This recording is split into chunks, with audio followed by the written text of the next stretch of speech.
Okay, kia ora everybody. Thank you very much for coming to join us for this screening of Dockage School's Influence. It is one of the harder hitting documentaries of the Dockage program, and we're very privileged to have with us here Charisse Fenner. Charisse is originally from South Africa, and she moved to New Zealand about 20 years ago, did you say? How long? Yeah, yeah, just about 2021 years coming up Yeah. there. But has obviously got a keen interest in what's happening back home.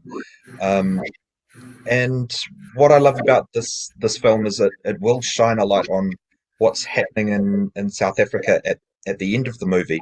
But what it all builds to is how advertising and public relations companies are used to affect the outcome of elections. And um, by the way, just to let you know, we've got the rain is affecting the internet out here. So if I pop off camera from time to time, that's what that is.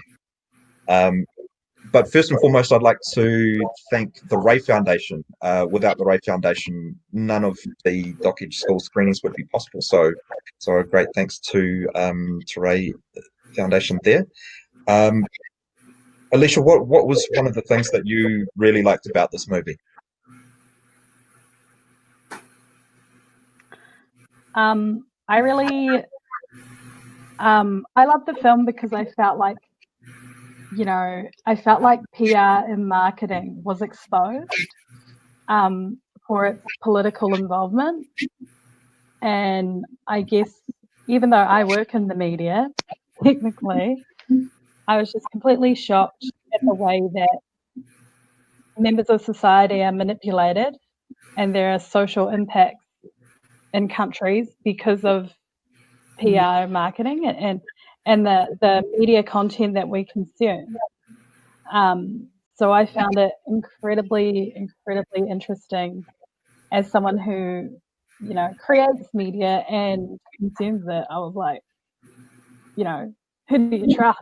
Yeah.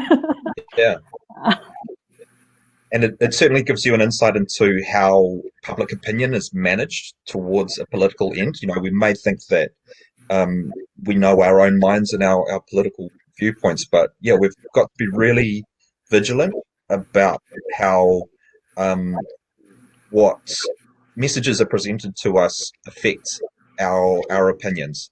So so yeah, that's really the strong message here. Now at the end, when it starts looking at South Africa, um, there's another film in the main festival called How to Steal a Country. We simply didn't have enough space in the Dockage Schools program for that, but I highly recommend for any students and teachers who want to see basically what happened and happens and continues to happen in South Africa, How to Steal a Country in our main festival. You can email me afterwards if you want more information about how to buy tickets to that. And I'd like to thank all of the Dockage staff particularly, but particularly Alicia Adar here, who's been supporting Dockage Schools all the way through with tech and organisation and all the great work. Charisse, in a brief encapsulation, what's your perspective on South African politics in a nutshell right now? The word that I think comes to every South African's mind is the word corruption. Even when I was, even just in the last few months with what's been going on with COVID and just behind the scenes, they're using it as a way to manipulate even more so, and you can just see that no one knows what they're doing at the top. It's so obvious, and just how they are able to get this vote time and time again of and relying on this uneducated population to vote, and they will always vote the same because they don't, and they vote out of fear of things resuming back. But it's really, really sad because there's been absolutely no progress in that country since they've been in power, which is the saddest thing, and yet people still vote.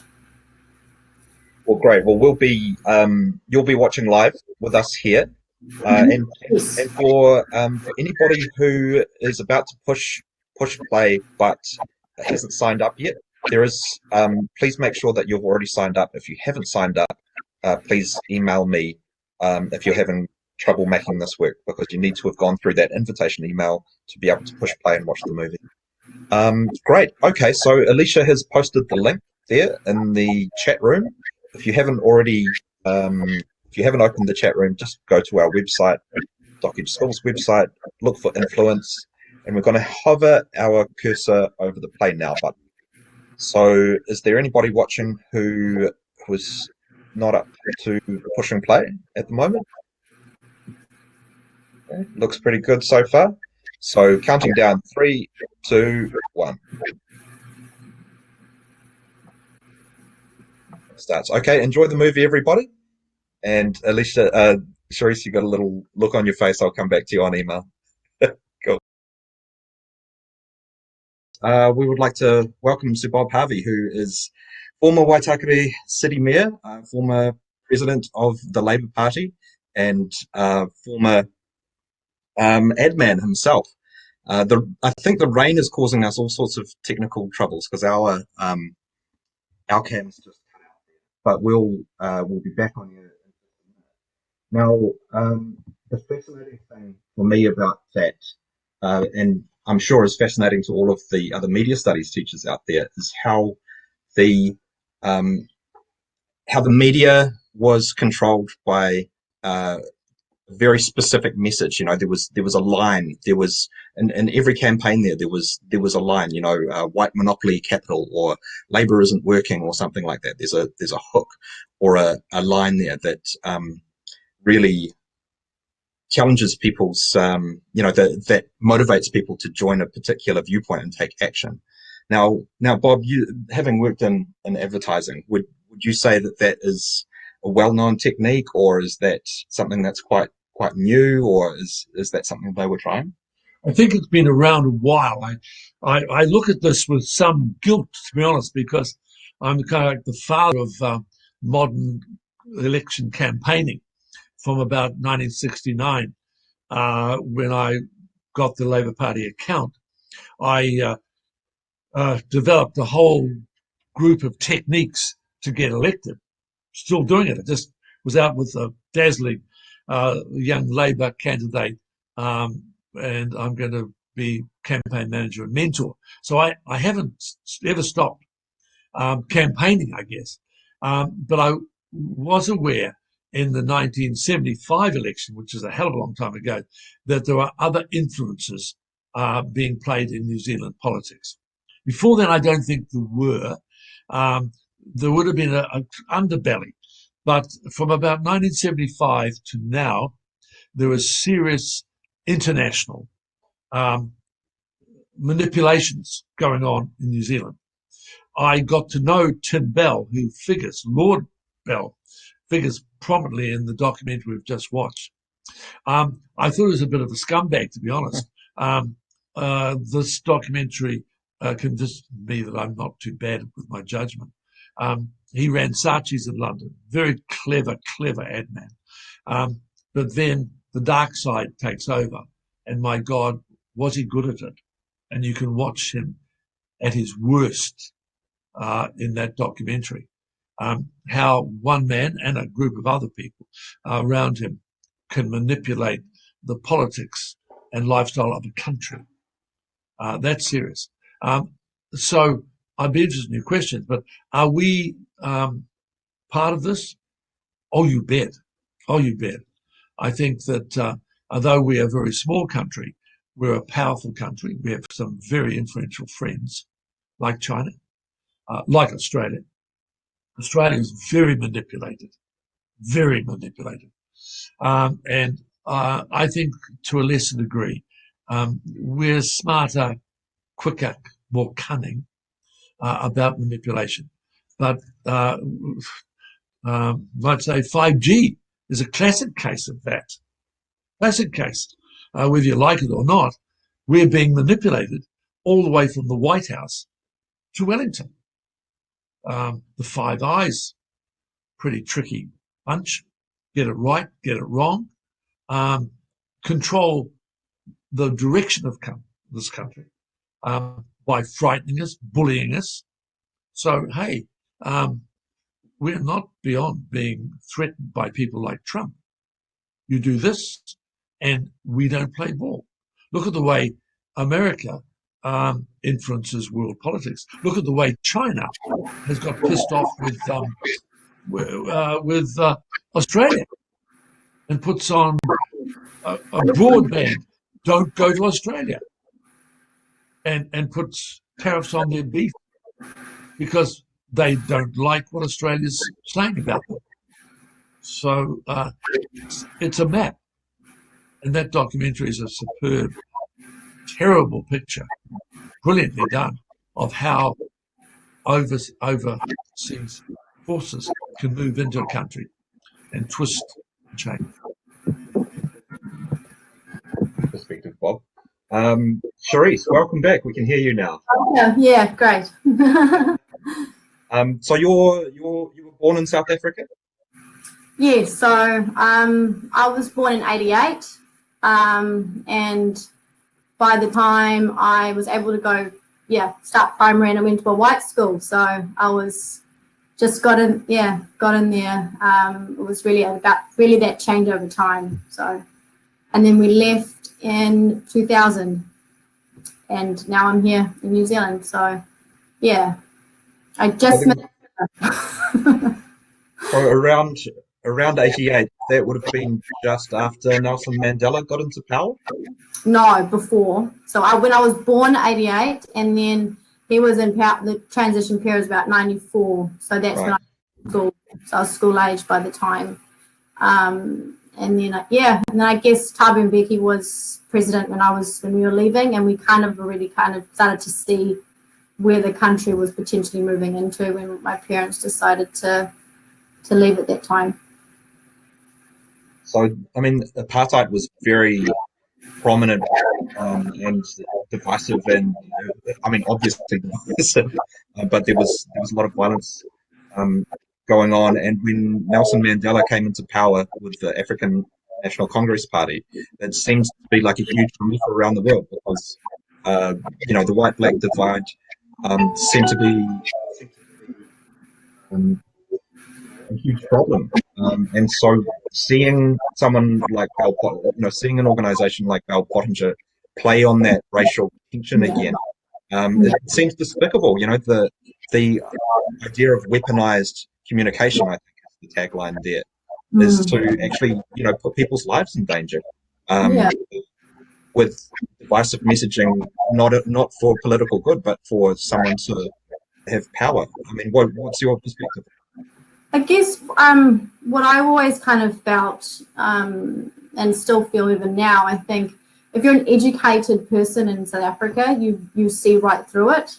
And unfortunately, you don't really buy into it as much as and I think that uneducated voter, which is really a majority vote in South Africa, what they're doing now, is I think the hardest thing that country really faces, because that kind of, I think when you see that and you can see that divide, I mean, I know that, the people pulling on those heartstrings, just kind of, I am a bit more cautious just by hearing something that they tell me to do. I don't really have that reaction. And I think most educated people just almost turn off the news. When Zuma was speaking, especially, it was almost like a joke.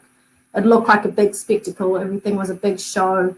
He never really made any sense. He didn't even come across that educated either. So,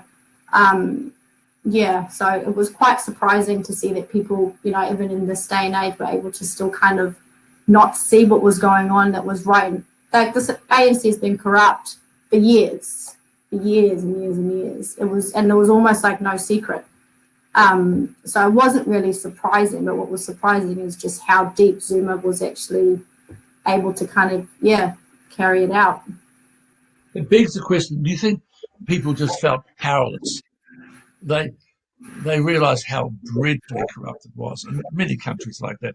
But the people on the street, in the in the fields, just feel that they can't do anything Yeah, I think there's a feeling of just being a bit defeated. I mean, there's still people, and to be honest, there's some places in South Africa that people are worse off post-apartheid than they were during under apartheid. You know what I mean? Like in terms of at least they had some form of housing even under apartheid. Now you've got people, these squatter camps of 1 million people.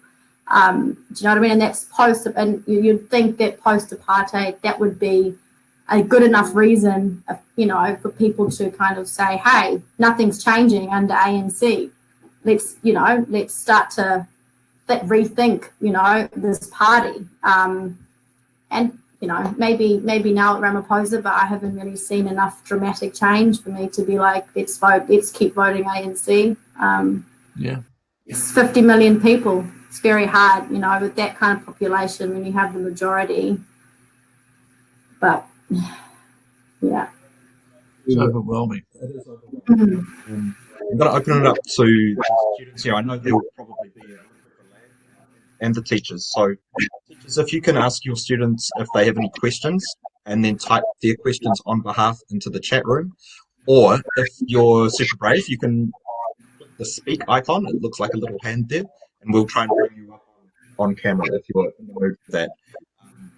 But in the meantime, Bob, what are some examples in New Zealand history of a the influence of an agenda? You know, if there's particularly an overseas group that wants to see an outcome for New Zealand politics, or is there a memorable campaign? I think the most memorable one is the French saboteurs of the Rainbow Warrior. The French, you don't mess with the French.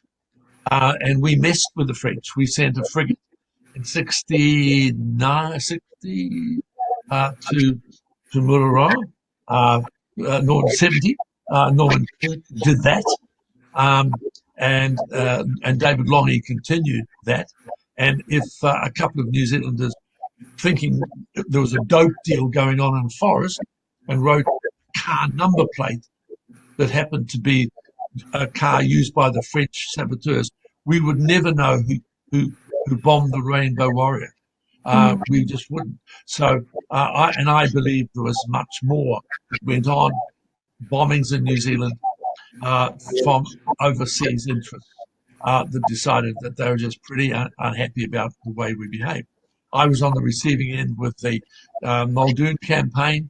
The money that was provided by the opposition clearly came in through American interests to get rid of the Labour government.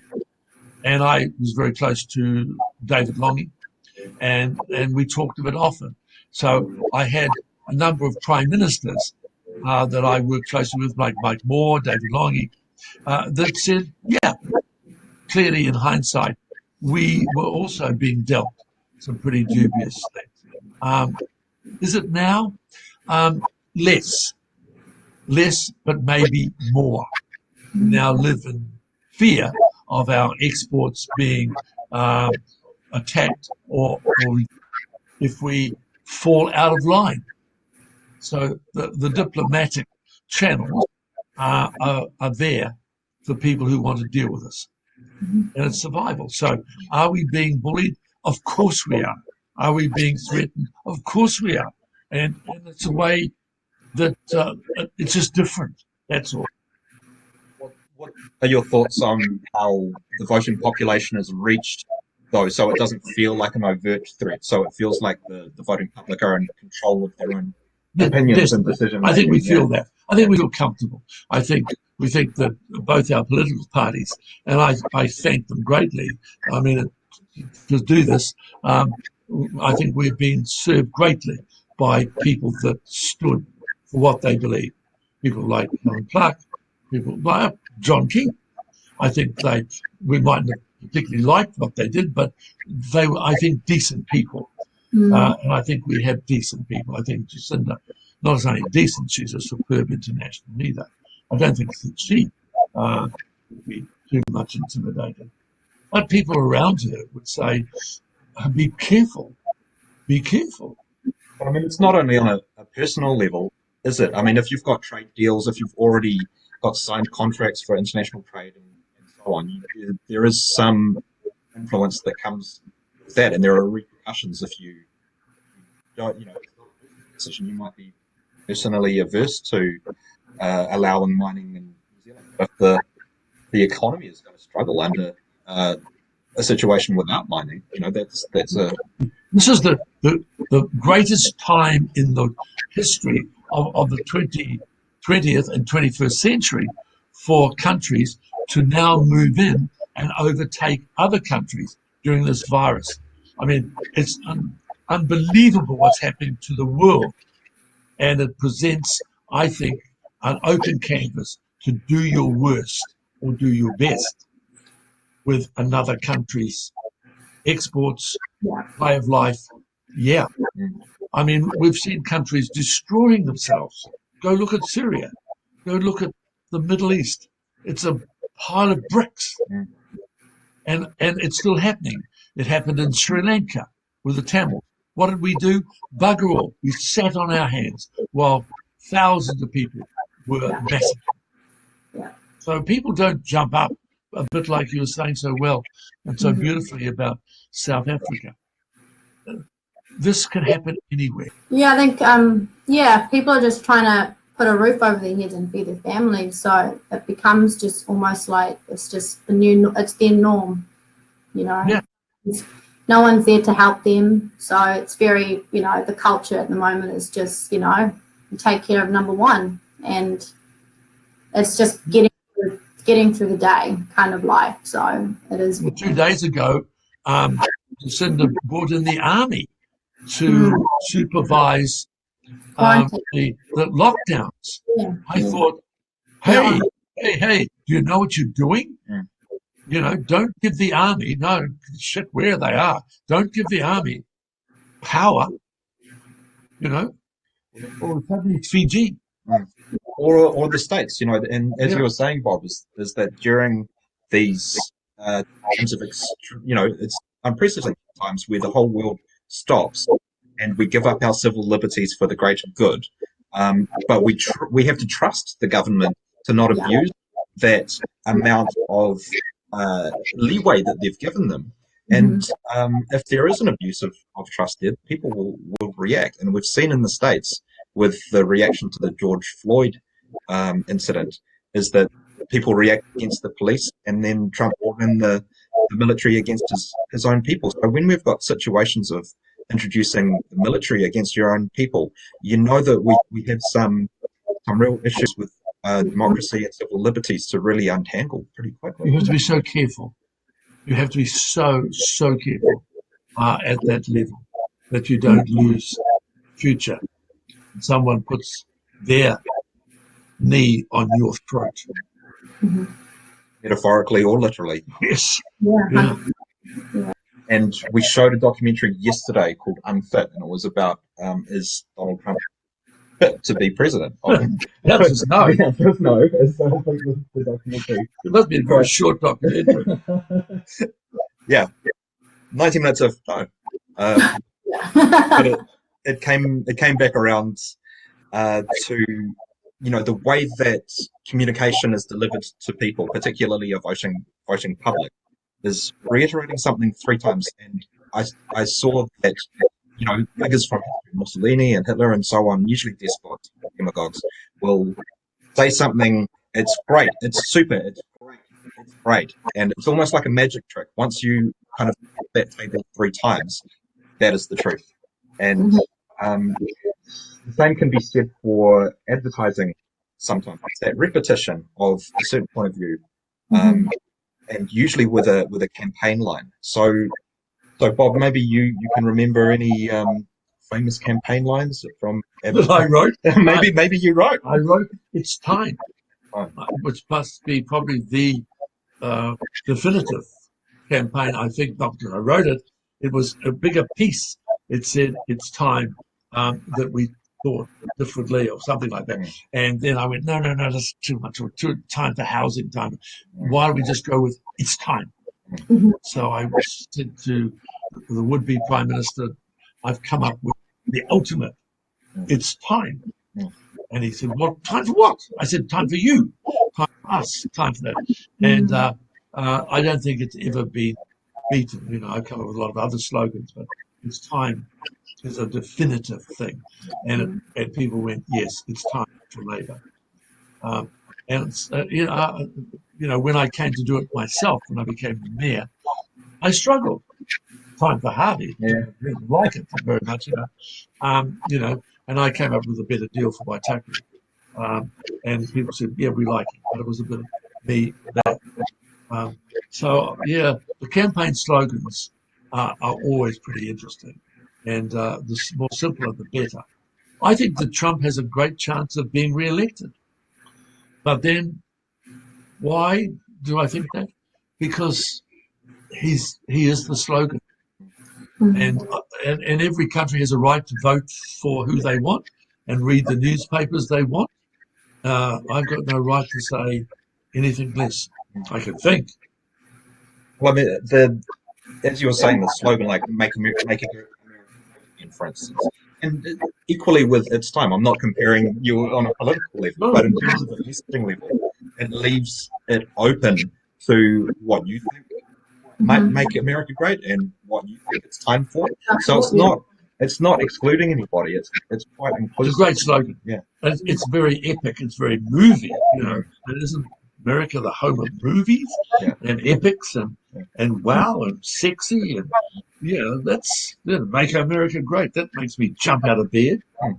I don't live there, so I don't think I'm jumping out of bed. Yeah. Like you were talking about the influence behind the American world of politics as well, and there's a great movie called The Great Hack, and it talks about, and in fact, even in this documentary, there was reference to Cambridge Analytica, who have been in the background manipulating the social media element. So as you're saying, it's quite possible for Trump to get re-elected because there's a new way. It's not just through TV ads anymore. It's not just through a great campaign line. With social media, they've got greater demographics on you. Every time you do one of those Facebook tests, every time you do one of those, what kind of Game of Thrones character am I, or whatever, you're giving away your data, and that makes it easy for you to be targeted and sold a particular political message. So be very careful of those kind of games that you play on Facebook, because just as you're going to be targeted by a particular party, the Great Hack looks at how the Russians influenced the American election and sowed discord, and we're seeing the result in the States right now of a country divided. And fear. Fear is dreadful. Frighten me and I'll do anything. And with racial lines as well. So it's definitely, there's been some stoking of the fire in the background along racial lines, which has a long history of hurt and resentment in the States. But Charisse, maybe you can talk to that in the South African as well. And sorry, just wasn't quite clear. Sorry, we were talking about Cambridge Analytica. I heard just your question. Yeah.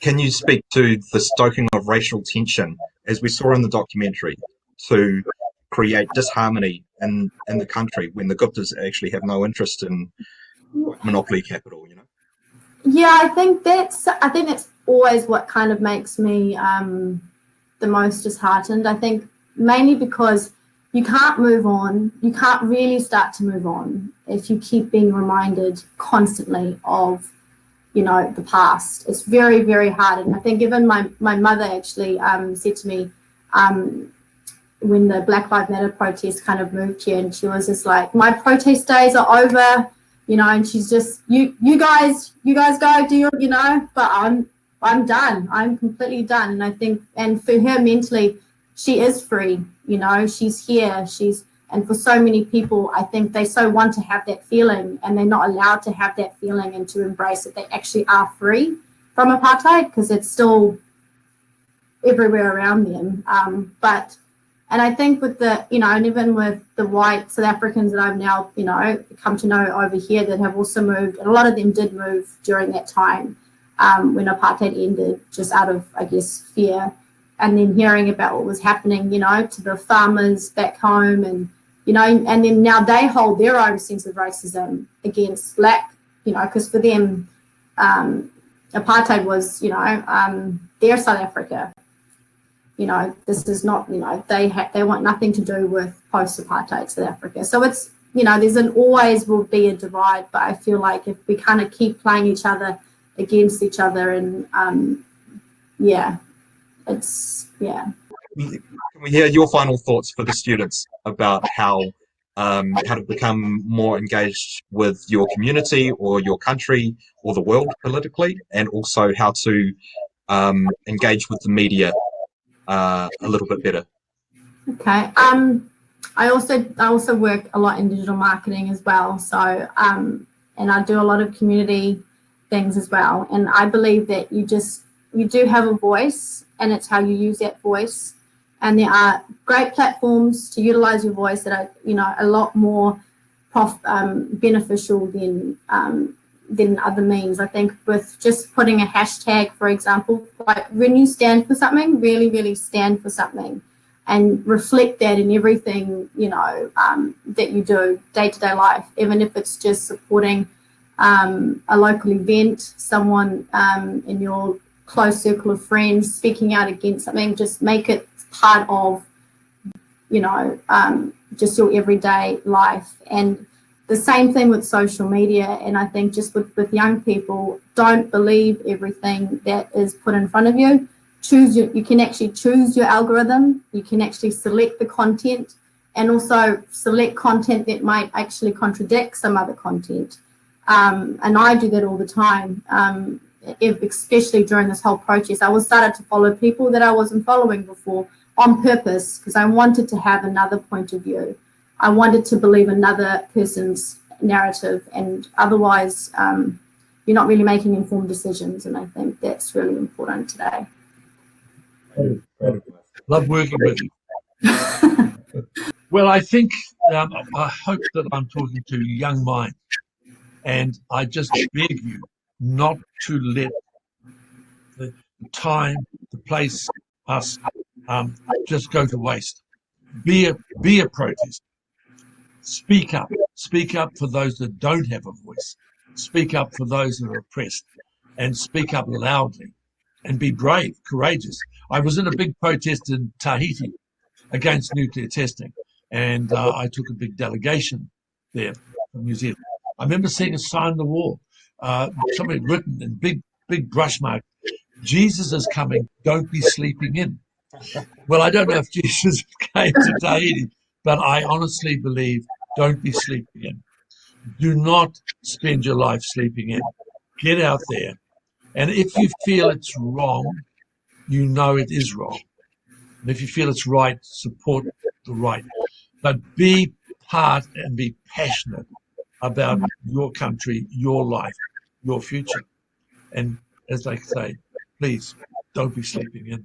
We will see you. We've got 2 more sessions of influence. Please tell your friends, tell your other teachers, and we'll see Sir Bob and Cherise back for another session another time.